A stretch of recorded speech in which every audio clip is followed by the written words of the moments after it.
Salamlar, sayğılar, dəyərli Türk millət. Bu şəkli görürsünüz, bu adam Cahandar Bayoğlu. Danışıqlarının çoxunu eşidibsiniz. Hey, bütün Azərbaycandan, Turandan, Türk birliyindən danışardı. 2025-də bütün Azərbaycan düzələcək, belə elə.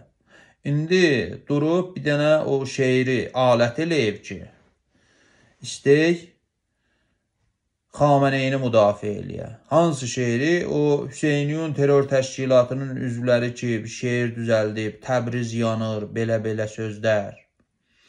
Cahandar Bayoğlu deyir ki, bilirsiniz, onlar Hüseyniyun terror təşkilatının üzvləridir. Hüseyniyun terror təşkilatını quran Xameneyidir, baş terrorist Xameneyi. Cahandar Bayoğlu deyir ki, o şeiri 5-ci kolon, İranda 5-ci kolon düzəldib, ki, Azərbaycanla İranın arasını vursunlar. Ağı, İran nə zaman Azərbaycana dost olub? La bu, nətər deyim o, sizin o dost nəzərdə tutduğunuz dönəmlərdə İran orada terror mərkəzi qurmuşdu. Ocağınızadın terror mərkəzi var idi. Yaduzdan çıxıb orada. Və Azərbaycanın cavanların narkotiklə zəhərli edilər. Yaduzdan çıxıb bunlar. Və Azərbaycan xalqının pulunu xums və zəkat adı ilə toplayıb göndərirdilər teröristlərə. Sizin laf yaxçı dönəminiz bu olub. İranın yəni o nətər deyim o laf sizə dost olduğu dönəmdə bu işləri görüb.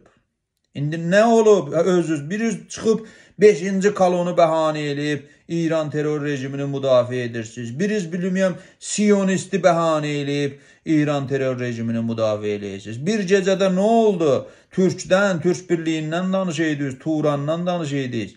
Bir gecədə hamımız Türkün, Turanın, bütün Azərbaycanın düşmanı olan, Türk dünyasının düşmanı olan Fars faşizminin müdafiəçisi olubsunuz. O şeiri 5-ci kolon düzəldib da. 5-ci kolon nə deməkdir? Bu 5-ci kolonu bizə tanıtdırın da. Oturublar Azərbaycanın hansı TV-sini açacaqsan? 5-ci kolon. Türkiyənin hansı TV-sini açacaqsan? Nəm Siyonist. Hamımızı da İranı müdafiə eləyir. Utanmayısınız.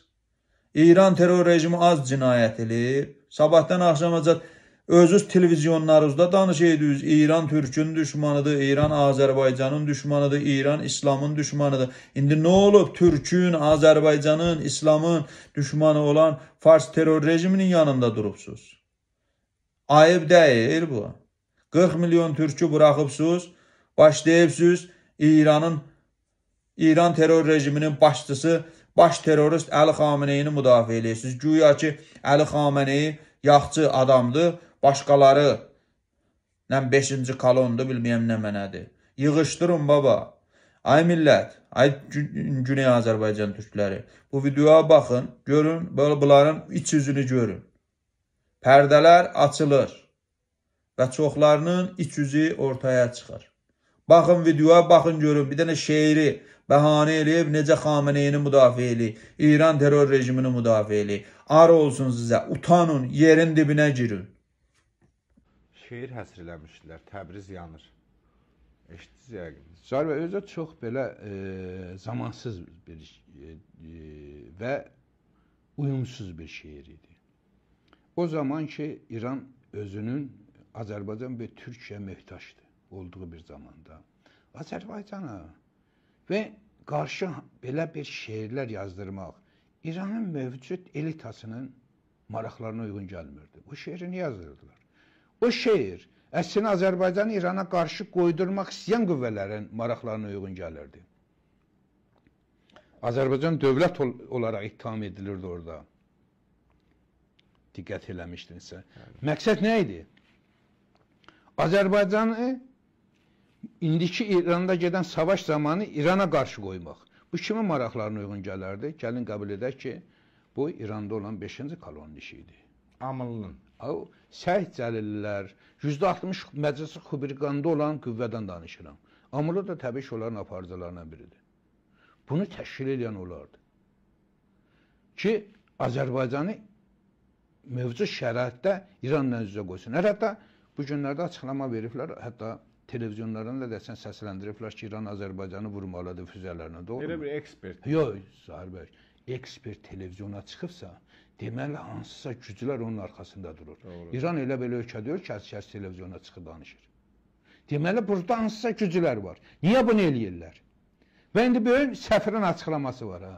Bəli. Bax, Azərbaycan Cumhuriyyətində olan özünü səfir adlanan o şarlatanın açıqlamasına diqqət edin. O nəyə xidmət edir? O Azərbaycan İran indiki mövcud İran rejiminin maraqlarına xidmət edir, yox. O da qarşı durmanı yaratmağa çalışan qüvvələrin içində 5-ci kolonda o da.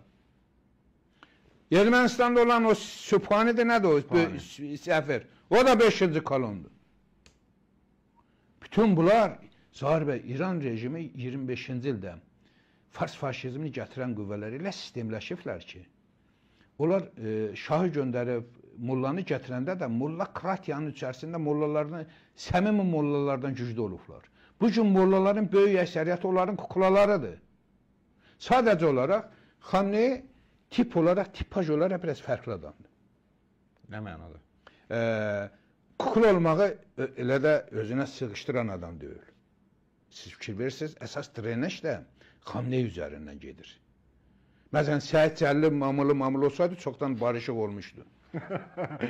Açıq gəlin qəbul edək ki, Xamneyi tipajı imkan vermir o barı. Haradadır bu amalı? Haradadır bəy, onlar bu dəqiqə gözləyirlər ki, rejim nə vaxt yıxılacaq, necə İngiltərədən əmir gələcək, bunlar qumdan din darlar adına, ruhanilər, əyatullar adından bəyanatlar verəcəklər, xalqı yeni hökumətin ətrafında birləşdirməyə çağıracaqlar. Onun uğrunda təşkilat işlər aparırlar. Nə olacaq ki bunlar? Bunlar nə mollakratyanın, yəni bugün bizim gördüyümüz İran mollakratiyasının Xamneyi tipajında olan strukturuna, nə də ki xalqa uyğun olmayan adamlardır. Özlərinin gizli qüvvələri var. Əslində bunlar gizli, açıq, gizli görünən amma açıq dövlət bunlardır Zahir bəy. Onlar yeri ki, Xamneyinin özündən güclüdürlər. Siz fikir verirsiniz Zahir bəy. Xamneyiyə bağlı olan Sepah. Hamı bilir ki, Sepah Xamneyinin vuran gücüdür, düzdürmü? Sepahın üst düzey generallarını öldürdülər, hətta silahlı qüvvətlərin genelqurmay başqanı. Doğrudur? Bəli. O qüvvələr Xamneyiyə bağlı idi da. Görün, bunlar nə qədər güclüdürlər ki, Zahir bəy. Amerika istihbaratına, İsrail istihbaratına, İngiliz istihbaratına o qədər yaxındılar ki, hətta Tehranın içərisində üst düzey generalları öldürtdürə bilirlər, iştirak eləyə bilirlər. Yəni, bugün belə bir İranla danışırıq. Deyirsiniz, bu məlumatları İsrailə amılı verib. O çətəkdən danışırıq. Belə deyək ki, amılı da, adını amılı. Yox, o biraz mövzu gücünü itirər. Amılı orada bir figurdur, niyə? Seyid olduğuna görə kukla kimi onu yəqin irəli verirlər, ha? O, hardan Seyid oldu? O, Livan Hədə başımdakı əmam məsələ. Zahir deyir ki, mən İmam Hüseyin nəslindənəm, Seyidəm. İndi biz onun işlərinə qarışanmərик. Yox, yaxı, bu Livan eləyir. Zahir bəy, indi o özü bilər, deyir ki, mən Seyidəm, mən gedib dəst eləmişsən, Seyid deyilsən. İndi təbii ki, gerçək Seyidlər çıxıb bəyanat verə bilər, onun soyunu araşdıra bilərlər. Onlar açıqlama verərlər ki, bunun bizə aidiyyəti yoxdur, ayrı bir mövzudur. Amma mövcud sistemin mahiyyətindən biz danışırıq. Ki, İranın durumu nədir? İranda nə baş verə bilər? Hər an nə kimi dəyişkənliklər ola bilər? Hətta Zahir bəy, bir gecənin içərisində mən açıq deyirəm ki, Xamneyini bir dəqiqə öldürə bilərlər. Özləri? Bu dəqiqə. Özləri? Bəli. İçəridəkilər? Bəli. Və niyə öldürmürlər? Sadəcə qorxurlar ki, yerinə nə qoyacaqlar? Öz variantları hazır olmadığına görə tərəddüd eləyirlər. Hətta İsrail belə Amerikanın özü də açıqlama verdi yadında ki, biz Xamneyini öldürə bilərik, amma öldürmürük. Niyə? Çünki yerinə nə qoyacaqlar? Onu hazır olmadıqlarına görə eləmədilər. Yerində nə olacaq? Hər kəs də bilir ki, Xamneyi öldürülsə, bütün güc prezidentin əlinə keçir, doğrudurmu? Onlar onu hesablayır ki, indi prezidenti öldürsələr nə olacaq? Ara qarışacaq, məhsə bitəcək, xalq meydana çıxacaq. İndi elə məsələlər var ki, biz onu açıqlamırıq. Kansi mərhələdə daha nələr ola bilər?